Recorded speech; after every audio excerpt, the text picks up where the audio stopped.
And retail supermarkets have thrived in the country, but after going through a rough patch in the economy, they have fallen and slowly faded away, never to be seen again. And now the trend seems to continue, with the remaining retailers in the country with their ability to bounce back still unpredictable. Our reporter Nanok Loren has that story. Once upon a time, there were giants in Kenya's retail sector. The likes of Nakumatt, Jack and Jill, and Uchumi, name it, defined what Kenya meant in terms of retail business. Slowly, they began melting away, and now they are dead, buried, and some forgotten.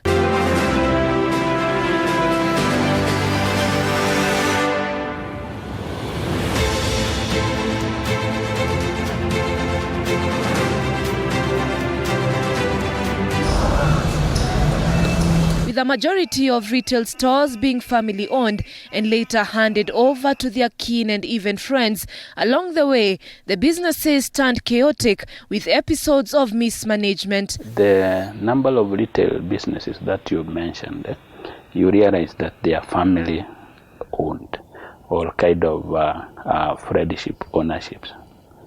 And along the way, those that actually started the business get off the way, and maybe the kings take over. And not only mismanagement of the normal running of the business, but also corruption in the high offices. The biggest blow that came to Tuskys is a very high amount of fraud, corruption within the high offices. And while the desire for any economy is to achieve a perfect competitive market, the same case of failure has resulted to customers who are keen to notice the error quickly shift to other competitive markets. This management of funds, that's what has brought a big downfall, especially, as I said, especially not within the employees, but within the bigger circle, the people who are in the top ranks of Tuskys. The majority of failure, you will find that they are management. Talk about Uchumi. Uchumi actually started falling down when other supermarkets were coming up. Look at Nakumatt of all others. It was a major market. When the supermarkets were thriving, Nakumatt, the main retail supermarket, went down. Tuskys. So all those you attach to the issue of management. The consumer, the moment they come and find that the stores are getting empty, they are able to read the sign and just move to your competitor. The state of mismanagement has seen these stores operating under heavy financial commitments. This has then resulted to withdrawal of service providers and suppliers from the business, leaving the stores in deep trouble. Most of supermarkets in Kenya were operating under credit, heavy commitment of finances.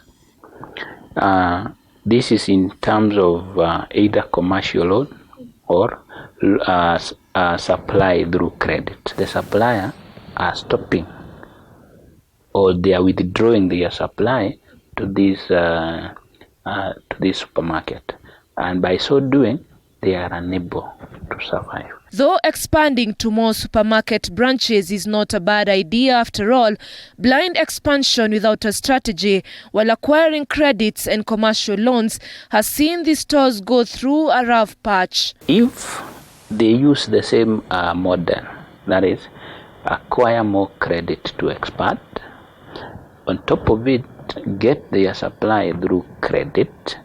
If they do not handle that with a lot of high skills, then they are going to follow suit in terms of unable to survive at one point. A market has already been created by Uchumi, it has been created by Nakumatt, it has been created by Tuskys.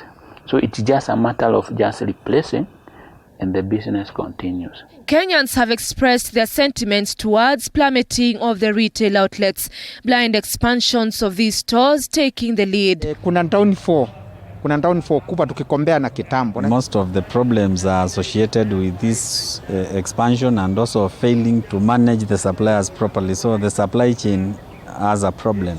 Tukiangalia situation ya supermarket imeenda chini sana. And if they can follow the digital route, I'll prefer going to the online whatever environment than the retail, than just the normal retail one like that. Because now this task is not the first branch that has fallen. We have so many before us, before Tuskys. We have Uchumi, we have Nakumat, so many. And as technology continues to evolve, a perfect market will include moving with the best technology to use less input and achieve high output in order to outsmart other players in the market. Technology keeps on evolving, and equally the business should evolve to move with technology. Those that they don't move with technology, you find that they are wiped up. Now, as the days pass by, the future of these chain stores is still blurred as they struggle to stand on their feet, and having failed to stabilize their operations, their ability to bounce back is unpredictable. Even if Tuskys is to come back to normal, I believe it will take a lot of time. The fate is very thin. Kuna Quickmart, hatujui kesho itakuwa namna gani, lakini tuko na hope. With the time economic improve, hiyo supermarket itakuwa pia, supermarkets zitaenda juu. The surviving stores now seem to have one last task: to make an effort and stay afloat and maintain a perfect competitive market. But the question is, what does the future hold for the chain stores? Nanok Lauren, TV 47, Nairobi.